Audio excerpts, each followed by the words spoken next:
నాయకుడికి క్రైసిస్ ఎదుర్కోవడం ఖచ్చితంగా రావాలి. బంగ్లాదేశ్లో విద్యార్థి ఉద్యమం జరిగినప్పుడు దానిని ఎలా ఎదుర్కోవాలో తెలియక షేక్ హసీనా గద్దె దిగిపోవాల్సి వచ్చింది. నేపాల్లో జెన్జీ యువత నిరసనలకు ఆల్మోస్ట్ ప్రభుత్వం గద్దె దిగినంత పనైంది. చివరికి నేపాల్ హోంమంత్రి రాజీనామా చేసి సోషల్ మీడియాపై బ్యాన్ను ఎత్తివేసి ప్రభుత్వాన్ని కాపాడుకునేందుకు అక్కడ ప్రయత్నిస్తూ ఉన్నారు. ఇందులో విదేశీ హస్తం ఉందని ఇట్టే చెప్పవచ్చు. ఇలాంటి వారిని అడ్డుకోవడానికి రాజనీతిజ్ఞుడైన పాలకుడు అవసరం. మన దేశ ప్రధాని నరేంద్ర మోదీ ఈ విషయంలో పర్ఫెక్ట్గా యాక్ట్ చేశారు. గతంలో రైతు ఉద్యమం సమయంలో ఇలాంటి నిరసనలే మన దేశంలో జరిగాయి. కెనడా కేంద్రంగా పనిచేస్తున్న ఖలిస్తానీలు ఈ ఉద్యమానికి భారీగా ఫండింగ్ చేశారు. ప్రభుత్వాన్ని కూలదోసేందుకు ఎర్రకోటపై నిరసనకారులు దండెత్తారు.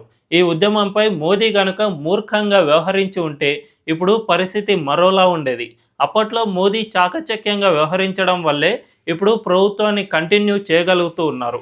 అందుకే ఎప్పుడైనా ఓటు వేసేటప్పుడు మన నాయకుడు రాజనీతిజ్ఞుడా కాదా అన్న విషయాన్ని ఆలోచించుకుని మరీ ఓటు వేయాలి.